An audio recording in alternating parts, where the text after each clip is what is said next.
शनिवार के दिन भगवान सूर्य की पूजा या भगवान सूर्य को जल नहीं देना चाहिए। शनिवार का व्रत स्त्रियां नहीं कर सकती हैं, चाहे सुहागन हो और चाहे साधारण स्त्रियां हो। ऐसा हम नहीं, ऐसा आप लोगों के प्रश्न आए हैं। क्या शनिवार के दिन भगवान सूर्य की पूजा उपासना या फिर भगवान सूर्य को जल हम ना दें? हमारे कौन से पूजा के नियम में ऐसा लिखा है? ऐसा बिल्कुल भी नहीं है दोस्तों। शनिवार के दिन कौन से कार्य करने चाहिए, कौन से नहीं करने चाहिए, शनिवार के दिन एक चीज आपको नियम में अपनाना है, आपके जीवन में जरूर फर्क नजर आएगा। आप इसे करके देखें। एक चीज आपको जरूर खाना है। आप व्रत करें, पूजा उपासना करें अथवा ना करें, आप मंदिर जाएं, कुछ भी नहीं कर रहे हैं, लेकिन ये अपने भोजन में शामिल करें।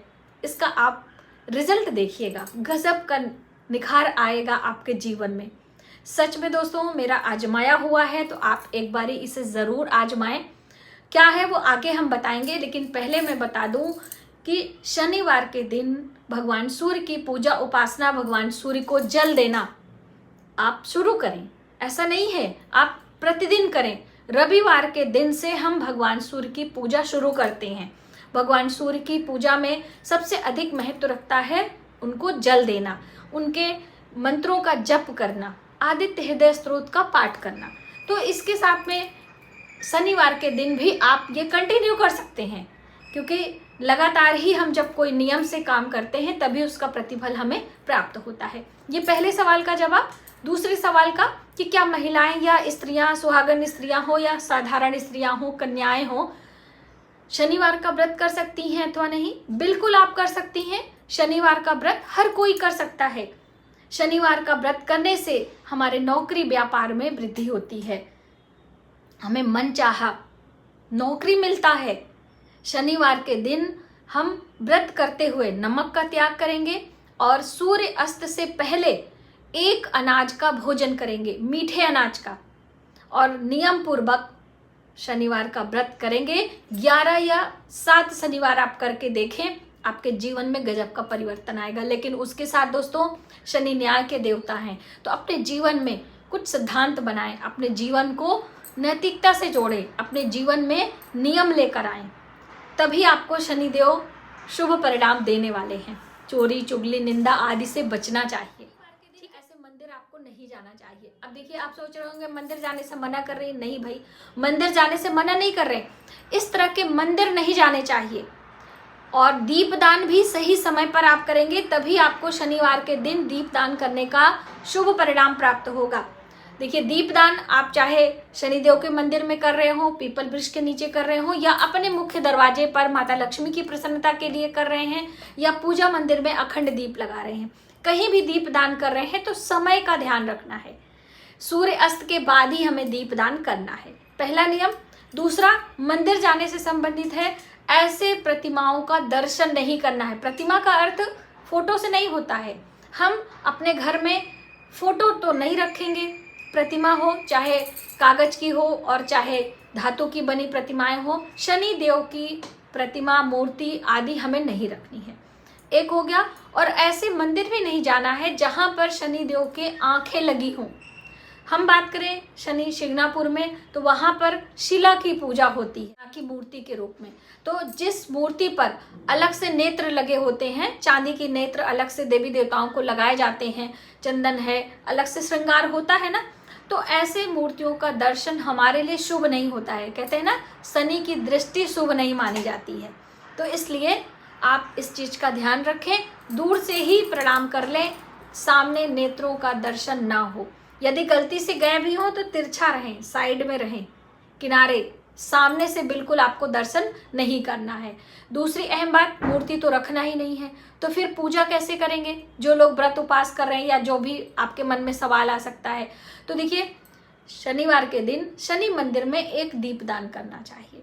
शनि मंदिर आपके घर के आसपास नहीं है तो शमी का वृक्ष होता है जो शनिदेव को रिप्रेजेंट करता है, वो आप रख सकते हैं, घर में लगा सकते हैं। कई लोग के प्रश्न आते हैं कि दीदी हम अपने घर में शमी का वृक्ष लगा सकते हैं, वहां पर हम शिवलिंग स्थापित कर सकते हैं कि नहीं? तो बिल्कुल कर सकते हैं। बस इस बात का हमें ध्यान रखना है कि वहां पर गंदगी ना हो, डस्टबिन वगैरह ना हो, कचरे ना हो, गंदे कपड़े वहां ना रखे हों। इस तरह के सब साफ सफाई से आप आराम से रख सकते हैं। ठीक है। और समी वृक्ष घर पे लगा सकते हैं। किस दिन लगाना है, क्या है उनकी महिमा और उसकी जड़ का क्या उपयोग है, ये सब वीडियो मैंने आपको दी है, तो आप एक बारी ज़रूर देखें। तो ये चीज़ें हमें गलतियां भी नहीं करनी है और हमें पूजन अर्चन और व्रत भी करना है। अब आते हैं कि और शनिवार के दिन हम क्या क्या ना करें, और जो भोजन में आपको बताया है कि आप ज़रूर शामिल करें जिससे कि आपके नौकरी व्यापार में आपको लाभ मिलेगा, वो भी हम आपको बताएंगे। शनिवार के दिन आप अपने शरीर में सरसों के तेल की मालिश करें, ये बहुत ही शुभ होता है। अक्सर बहनें पूछती हैं कि दीदी हम अपने बालों में, अपने शरीर पर कब तेल मालिश करें। देखिए, बच्चों की बात अलग है, बुजुर्गों की बात अलग है, आप उनको ना शामिल करें, क्योंकि हम छोटे बच्चे होते हैं, हर दिन उनकी मालिश करते हैं, उनका व्यायाम कराते हैं, तो उनको इसमें शामिल नहीं करना है। जो लोग व्रत उपवास करते हैं उन्हें सरसों के तेल से बचना चाहिए। उस दिन मीठे तेल का प्रयोग करना चाहिए, जैसे गोले का तेल, नारियल जिसे बोलते हैं आप, और आंवले का तेल होता है, तिल का तेल होता है, ये सब तेल हम लगा सकते हैं, ठीक है। और रही बात व्रत उपवास में, तो सरसों का तेल का इस्तेमाल नहीं करते हैं, ना ही भोजन में और ना ही शरीर में लगाने के लिए। और बिना व्रत के हम सरसों का तेल शनिवार के दिन मालिश के रूप में अपने बालों में लगा सकते हैं। ये उपाय के तौर पे है दोस्तों। मैंने एक वीडियो में आपको बताया था, अपने नाखूनों पे सरसों के तेल की मसाज करने से माता लक्ष्मी प्रसन्न होती हैं।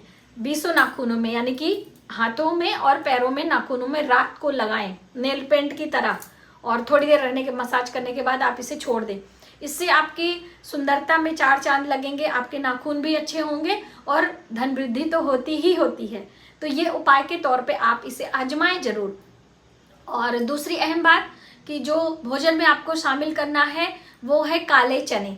दोस्तों, काले चने किस ग्रह को रिप्रेजेंट करता है वो तो हम आपको बताएंगे ही, लेकिन हर शनिवार को काला चना सबसे पहले अपने आहार में शामिल करें, चाहे आप भिगोकर, चाहे बॉयल करके, कैसे भी करके थोड़ा सा। शनिवार के दिन काले चने का प्रयोग करने से हमारा शनि शुभ परिणाम देने लगता है। आपको बता दें कि काले चने 2 ग्रह को रिप्रेजेंट करते हैं। जब कवर रहता है, काला चना हम भिगोकर बॉयल करके इस्तेमाल करते हैं तो शनि देव प्रसन्न होते हैं। इसीलिए आपको नौकरी व्यापार में उन्नति के लिए काले चने भिगोकर और उबालकर गौ माता को खिलाने की बात कही गई है। और वहीं पर काले चने यदि हम तोड़ देते हैं, यानी कि उनका छिलका निकाल देते हैं, तो वो गुरु ग्रह बृहस्पति को रिप्रेजेंट करता है। और आपने अक्सर देखा होगा कि हर व्रत में, हर पूजा में देवी देवताओं को काले चने अवश्य चढ़ाए जाते हैं भोग के रूप में। चाहे हम शीतला सप्तमी की बात कर लें, काले चने भिगोकर, वट सावित्री की बात कर लें, काले चने भिगोकर, हरतालिका तीज की बात कर लें, काले चने भिगोकर, हम बात करते हैं माँ दुर्गा के अष्टमी नवमी की पूजा में काले चने भिगोकर बॉयल करके चढ़ाते हैं। तो ये शनि देव को प्रसन्नता दिलाता है, शनि देव की प्रसन्नता दिलाता है काला चना, भीगा हुआ, सूखा नहीं। और इसके छिलके उतर जाने के बाद ये देवगुरु बृहस्पति को रिप्रेजेंट करता है। चने की दाल भगवान विष्णु को भोग में लगाई जाती है। चने के दाल गुड़ देखा होगा आपने, विवाह शादी से पहले घोड़ी को खिलाया जाता है। और चने की दाल का पाउडर यानी बेसन से जो लड्डू बनते हैं, अलग अलग प्रकार की मिठाइयाँ बनती हैं, वो सब अन्य देवी देवताओं को भोग के रूप में भेंट की जाती हैं। तो इसलिए काला चना बहुत ही महत्वपूर्ण होता है। तो आपने जाना कि हर शनिवार को हमें सुबह सवेरे का अर्थ होता है पहला आहार। कभी भी कोई उपाय की बात की जाती है ना दोस्तों, तो आप पहला आहार में इसे शामिल करें और थोड़े से बॉयल चने या फिर भीगे हुए चने, इसको आप अपने भोजन में शामिल करें। आप इसका रिजल्ट देखिएगा, फिर मुझे कमेंट बॉक्स में कमेंट करके बताइएगा। तो आज आपने जाना कि शनिवार के दिन हम क्या करें, क्या ना करें, और क्या चीज़ें रूटीन में हमें शामिल करनी है भोजन के रूप में। तो ये है काला चना।